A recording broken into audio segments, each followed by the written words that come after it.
Berprestasi kami di dunia, bermartabat kami nanti di surga.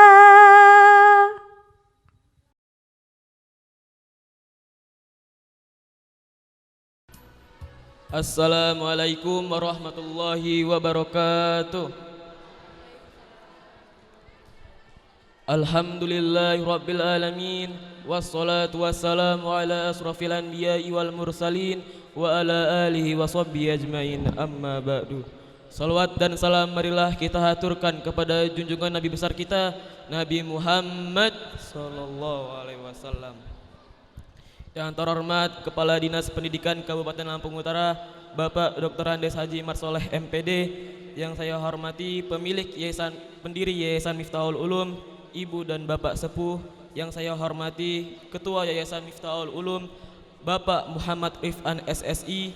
Yang saya hormati Manajer Pendidikan Yayasan Miftahul Ulum, Bunda Linda Nuria SPDI.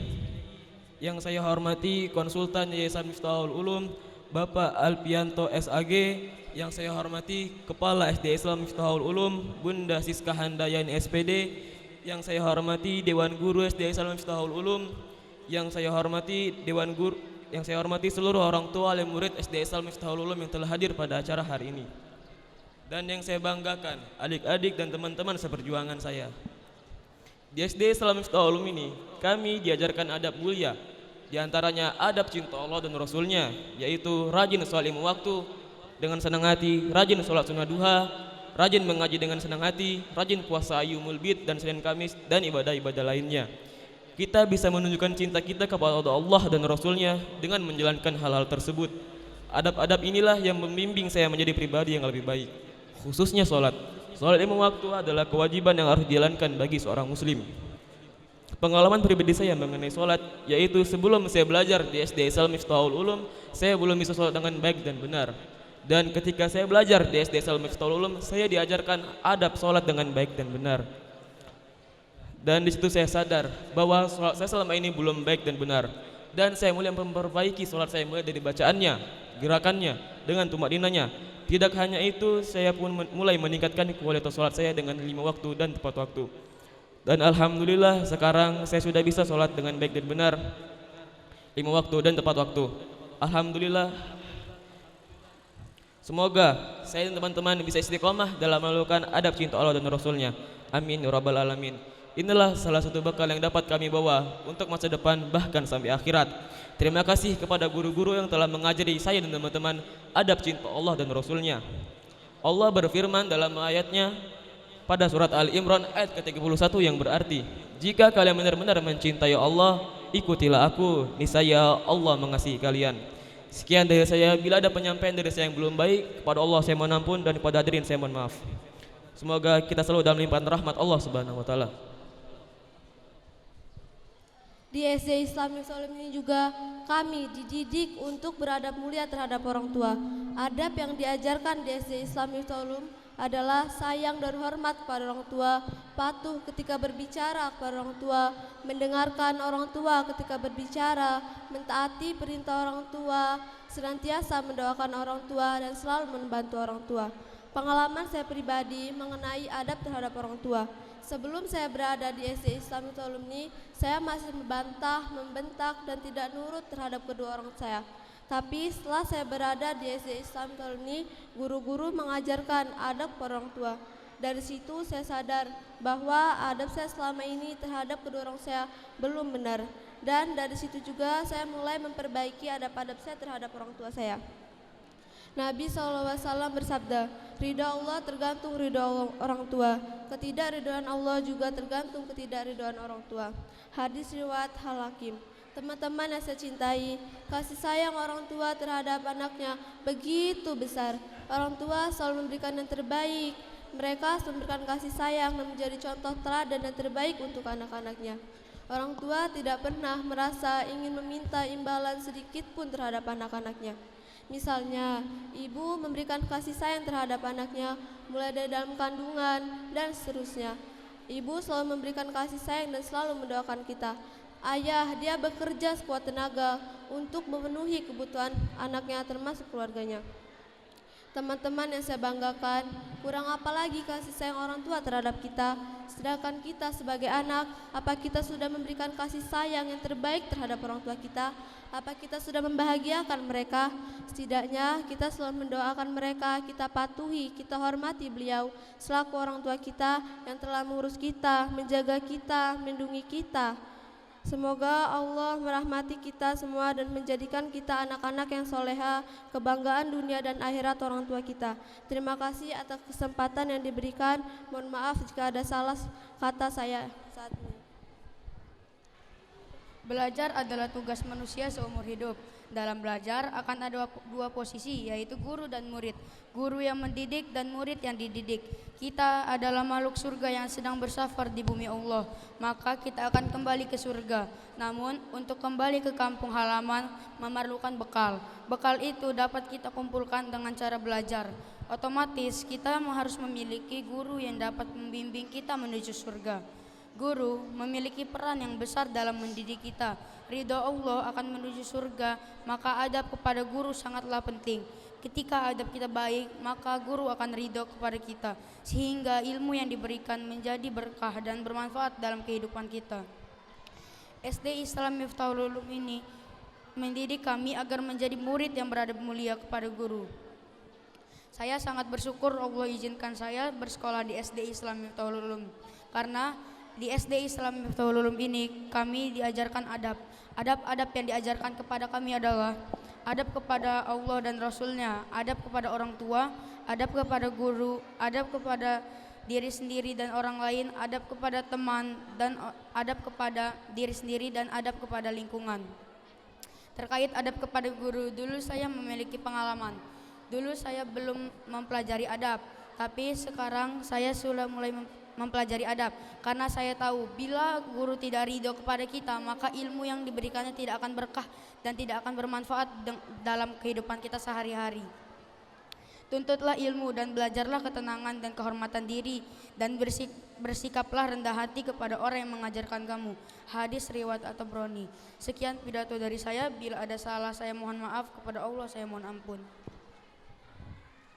Serta kita panjatkan kepada Allah Subhanahu wa Ta'ala yang telah menciptakan langit dan bumi, matahari dan bulan, lautan dan daratan, sehingga sempurnalah kehidupan sehari-hari.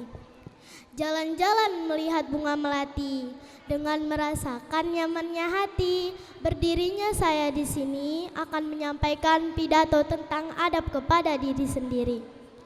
Allah menciptakan kita dengan tujuan yang sangat luar biasa, yaitu sebagai khalifah, sesuai dengan firman-Nya pada Quran surat Al-Baqarah ayat 30, yang artinya, ingatlah ketika Tuhan berfirman kepada para malaikat, sesungguhnya aku hendak menjadikan seorang khalifah di muka bumi. Mereka berkata, mengapa engkau hendak menjadikan khalifah di bumi, orang yang akan membuat kerusakan padanya dan menumpahkan darah, padahal kami senantiasa bertasbih dan memuji engkau. Allah berfirman, sesungguhnya aku mengetahui apa yang tidak kamu ketahui. Seperti yang diungkapkan oleh Hujatul Islam Al-Imam Al-Ghazali, menyayangi diri sendiri itu sama dengan menyelamatkan dirinya dari azab Allah lewat menjauhi dosa, taubat, melakukan amal soleh, dan ikhlas sebelum menyelamatkan orang lain.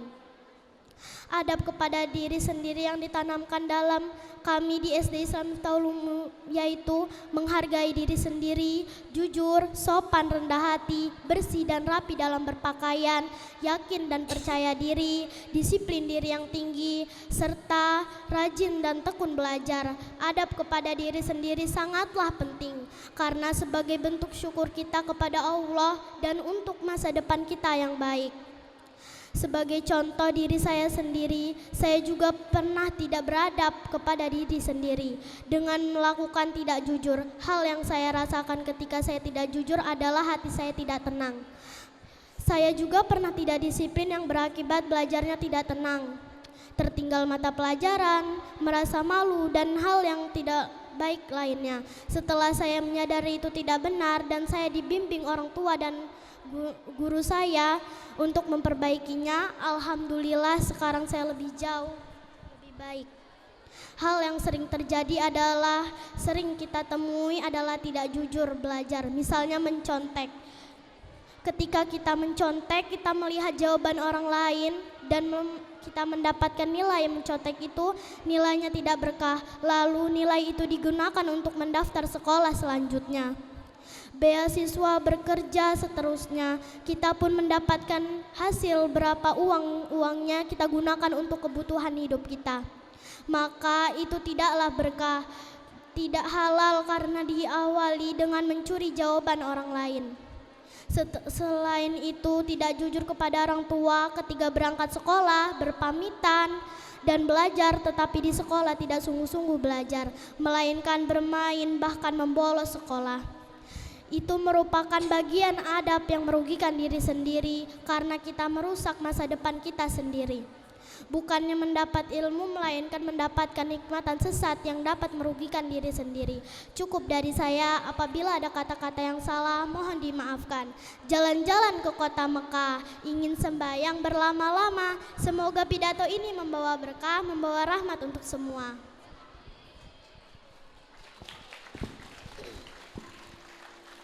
SD Islam Miftahul Ulum adalah SD yang terbaik bagi saya. Pilihan orang tua saya sangat tepat memilihkan sekolah ini untuk saya. Di sini saya dan teman-teman diajarkan adab mulia. Salah satunya adab kepada teman dan orang lain.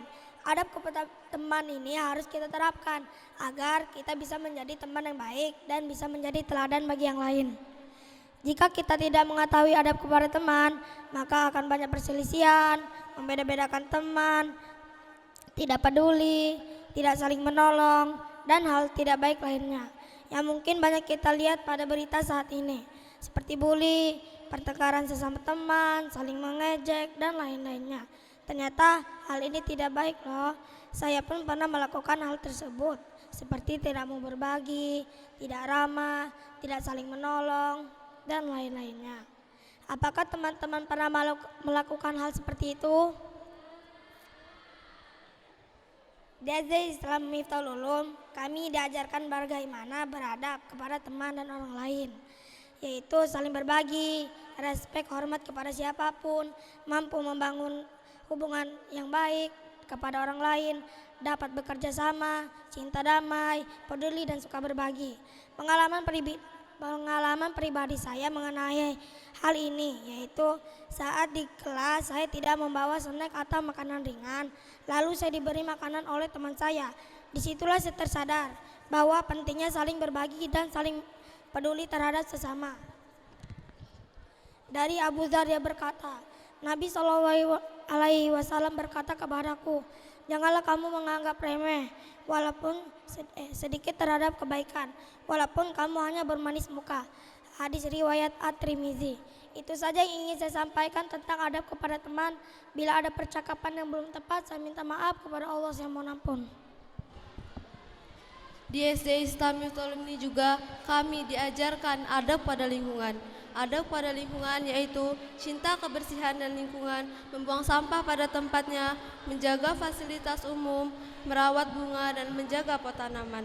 Pengalaman saya pribadi, sebelum saya berada di SD Islam Miftahul Ulum ini, saya masih sering membuang sampah sembarangan, tidak menjaga hewan, dan juga tidak menjaga tanaman. Setelah saya berada di SD Islam Miftahul Ulum ini, saya diajarkan oleh guru-guru adab pada lingkungan. Dari situ juga saya mulai memperbaiki adab saya terhadap lingkungan dengan membiasakan diri saya membuang sampah pada tempatnya, merawat tanaman, menjaga fasilitas umum seperti tidak mencoret-coret meja atau fasilitas sekolah, dan juga merawat hewan yang ada di sekitar saya. Allah berfirman dalam Quran surat Al-A'raf ayat 56, dan janganlah kamu membuat kerusakan di bumi setelah Allah memperbaikinya. Berdoalah kepadanya dengan rasa takut, tidak akan diterima dan harap akan dikabulkan. Teman-teman, sekarang yang kita sadari bahwa lingkungan memberikan banyak manfaat bagi kita, maka kita harus menjaganya dengan baik-baik agar bumi menghasilkan keuntungan, bukan kerugian atau bencana bagi kita. Salah satu cara yaitu menjaga lingkungan, merawat bunga atau tanaman lainnya, membuang sampah pada tempatnya, dan mengurus peliharaan kita. Perilaku kita terhadap lingkungan berdampak besar, maka adab pada lingkungan begitu penting. Kita harus menjaga kebersihan lingkungan agar tercipta kehidupan yang layak dan sejahtera. Kita juga harus sadar bahwa adanya tong sampah bukan tanpa alasan. Adanya tong sampah pasti beralasan, yaitu supaya kita terbiasa membuang sampah pada tempatnya, sehingga lingkungan kita tidak seperti tempat pembuangan akhirat. Bayangkan jika sampah yang kita buang sembarangan akan menuntut kita di akhirat dan menjadi pemberat dosa. Maukah seperti itu? Tidak. Sudah berapa sampah yang dibuang sembarangan? Kita tidak hanya menjaga lingkungan, tapi kita juga menjaga fasilitas umum dengan cara menggunakannya dengan baik-baik dan tidak merusaknya. Setelah itu, kita harus merawat dan menjaga tumbuhan seperti menanam bunga dan disiram 2 kali dalam sehari. Kita juga merawat dan menjaga hewan yang ada di sekitar kita, melestarikan hewan yang ada di alam liar. Dengan adanya kesadaran kita, lingkungan kita akan terjaga dan dapat melestarikan lingkungan. Semoga kita dapat menerapkan adab pada lingkungan dan menjadi teladan bagi orang lain dalam hal ini. Semoga kita bisa istiqomah dalam kebaikan dan meningkatkan keimanan kita kepada Allah Subhanahu wa taala. Siap menjadi pejuang lingkungan? Good job. Terima kasih atas kesempatan yang diberikan, semoga bermanfaat. Saya akhiri, wassalamualaikum warahmatullahi wabarakatuh.